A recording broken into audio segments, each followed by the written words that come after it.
Alright class, today we're going to be learning about immigration in the United States, in particular in the United States. So our learning goal for today, as you guys can see, is that the students, you guys, will be able to identify and explain in detail and with supporting facts some reasons why people immigrated to the United States throughout history. At the end of this lesson, you're going to be reading an article, answering some questions, and then writing a summary.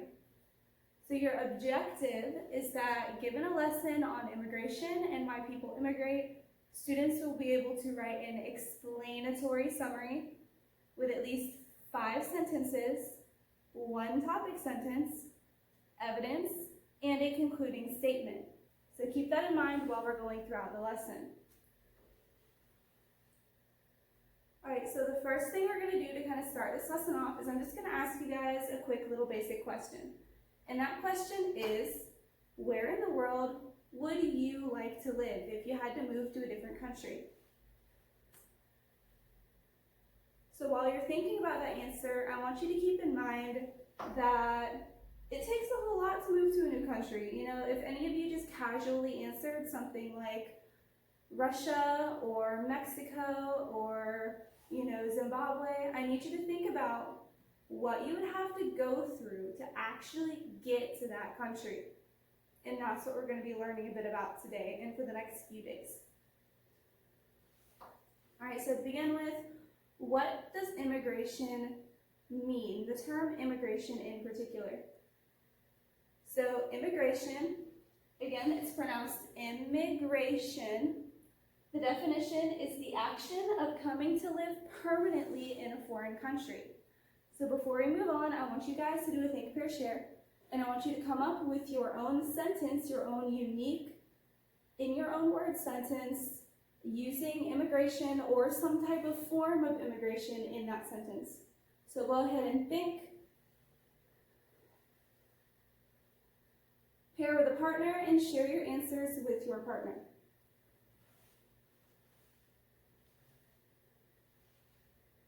Alright, so you guys came up with some good sentences. Thank you for taking that time. Alright, we're going to go ahead and move on from this now. I'm going to read you guys a story about someone's family that immigrated from a different country into the United States. So remember, you have access to this article on you guys' Schoology. You can pull it up and read with me. You can read with me on the board, or you can just listen as I read. So, in 1980, Lucy Nagash's father came to America. He ran away from his home country of Ethiopia to escape from a government that wanted to harm him. Before he was able to settle down and become a citizen, he had to stay in what's known as a refugee camp, a place for people running away from other countries to stay until the United States decides if they can become a citizen or not. Now, the Nagash family lives in Virginia. Lucy's father eventually decided to work as a social worker helping other refugees. In 2014, he worked in politics, running the entire federal immigration office by himself. What a difference immigration made in his life. So in this story, there is a very clear reason that this family decided to move from Ethiopia to the United States. I want you guys to go ahead and try for a second and look and find that reason. Alright, so you can actually see right here that the reason Lucy Nagash's father came to America was that he ran away to escape from a government that wanted to harm him. So that would mean that government is one reason why people immigrate.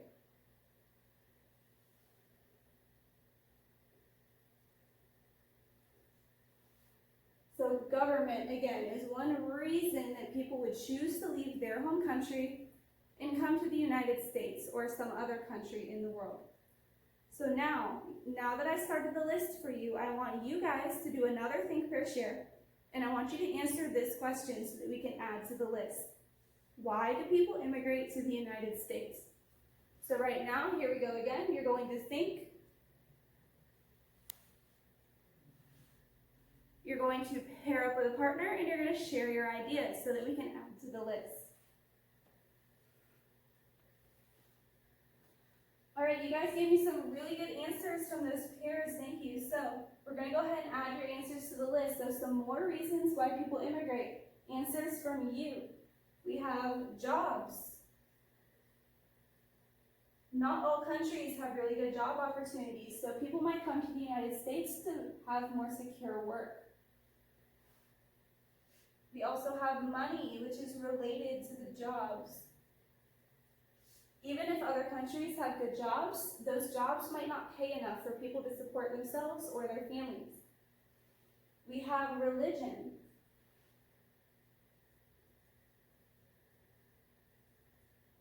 Some countries have a national religion, and if you don't follow that religion the way that they think that you should, they might try to hurt you, or they might try to convert you, or do other things that you don't like, and it would be bad for you and your family. And another one that you guys gave, and this is a big one, it's war. So some countries go to war, and people decide that they do not want any part in that war, because who does? So they decide to come to another country to get away from the war. That's some really good answers that you guys gave me, so thank you very, very much for that.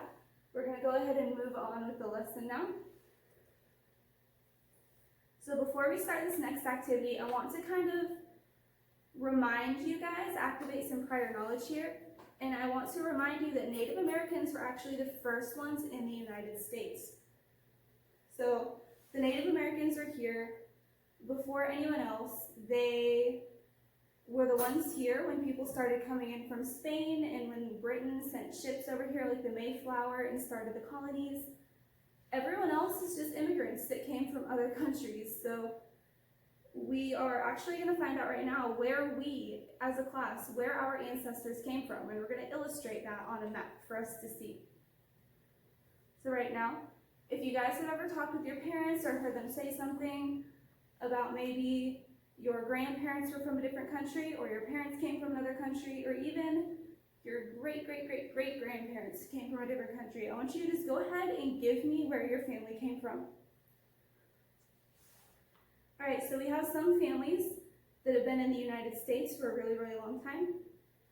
It sounds like we have other students whose families came from Mexico. I heard a couple of you say South Africa. I heard one student say China. I heard one student say Brazil. I heard several say the United Kingdom, and I heard one student say Ireland. And I think I heard one student say Egypt. So go ahead and take a look at that map now that some of you have given me some answers. So looking at this map, you can actually see that we have students in 1, 2, 3, 4, 5 different continents in the world. So that can show you just how far and wide people came into the United States. Now that we've filled out that map and you guys kind of saw all the different places that we came from, I want you to think about this question by yourselves for a minute. So why do you think that immigration is an important part of American history? So we're going to think. And now we're going to go ahead and pair up with a partner and share our answers before we share with the class.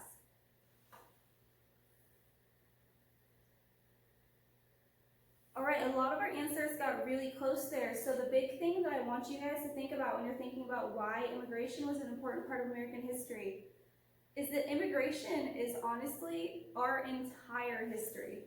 Without immigration, the Spanish never would have came here. St. Augustine and those first colonies and cities and forts in Florida would not exist.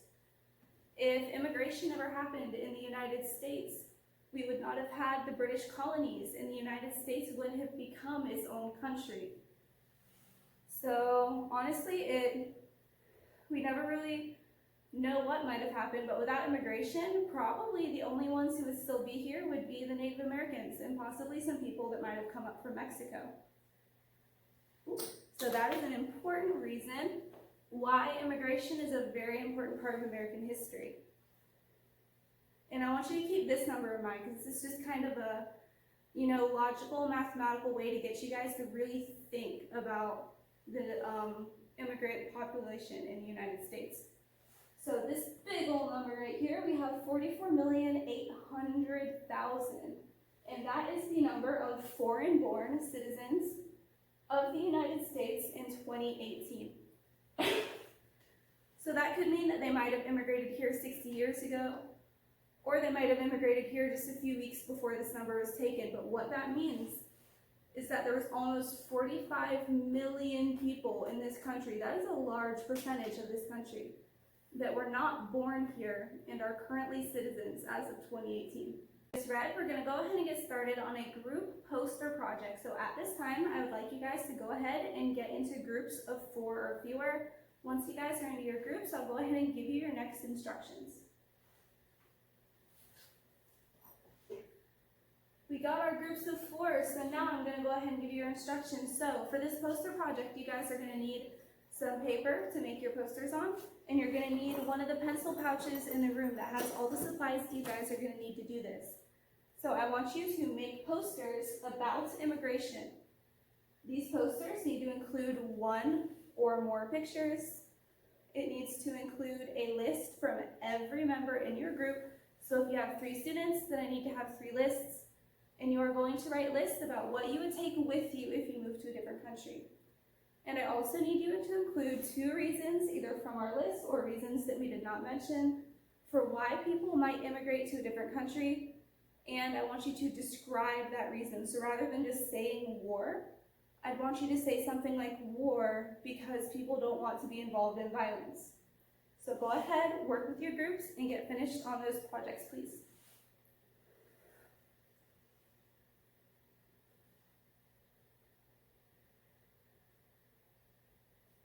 All right, go ahead, put away your supplies, turn in your posters. If you didn't get finished, you can finish later, so don't worry about that. We're gonna go ahead and continue with the lesson. So the question I want you guys to think about right now is, how are our communities enriched by the contributions of immigrants? So we're not going to do a think, pair, share for this one. For this one, I just want you to kind of think about that in your head on your own for a minute or so.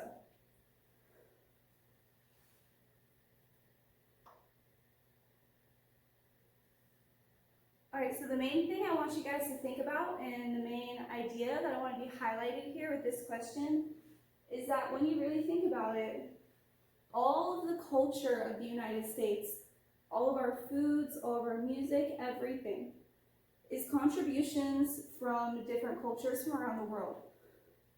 Some of it came from the Native Americans, so it was already here, but so much of the culture of the United States now is from totally different countries. So that's how immigration really helped shape and enrich our country. Now you guys have some independent work to do. So if you go on Schoology, you're going to find a link to an article for you to read. After you've read that article, you're going to have some quiz questions, and then you're going to write your summary for the end of class. Remember, if you forget what you need to do, the instructions are up here on the board. If you have trouble reading, you may listen to the article through your headphones. And if you have trouble writing, let me know and we can get you onto Google Docs or something else so that you can type your answers. Remember that your summary needs to be a 5-sentence summary, 5 sentences, explaining how immigration today is different from immigration in the 20th century, which is what you guys are going to be reading about. This 5-sentence summary needs to have a topic sentence, evidence from the article, and at least one concluding statement. And you need to screenshot those scores and send them to me when you're done. And if you get done early and we're waiting for the rest of the class to finish, I would like you to please grab a book from our book station for today. All the books in the book station are going to be about immigration. Time should have returned their books to the book station. Our quizzes should be submitted. Our summary should be all written out. So we're going to go ahead and conclude this lesson. So before I get to the very last thing I want to say and kind of connect it to what we're going to be doing tomorrow, I want to go back over this definition to make sure you guys really have it. So remember, our major term that we focused on today was the word immigration. And the definition is the action of coming to live permanently in a foreign country. I want you guys to say that definition with me orally 3 times. So here we go.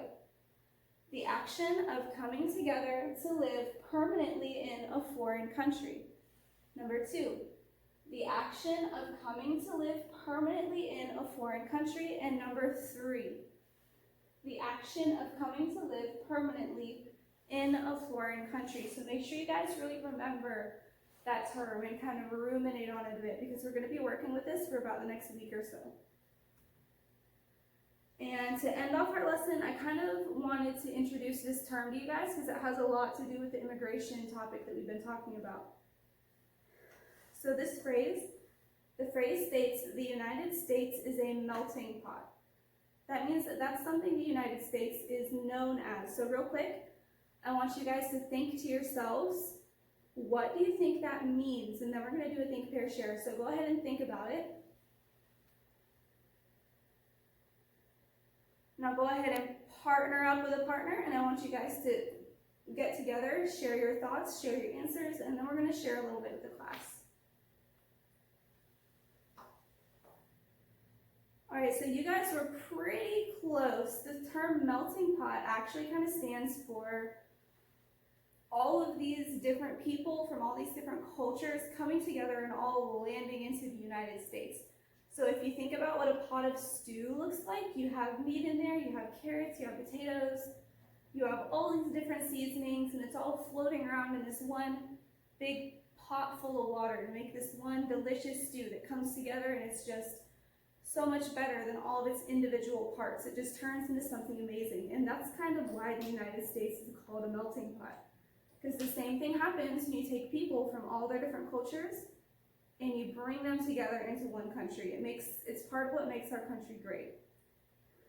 So tomorrow we're actually going to be learning a bit more about specific periods of immigration. In particular, we're going to be learning about Ellis Island in New York City. This is one of the major locations in the 20th century, aka the 1900s, that people came from other countries and landed into the United States to become citizens. So we're going to be learning about Ellis Island, we're going to be learning about the boats, the people, in particular, one Chinese family that came to the United States, and we're going to be learning about the Statue of Liberty and what it meant and looked like to the immigrants as they came into the United States. So be ready for that tomorrow, and thank you for listening today.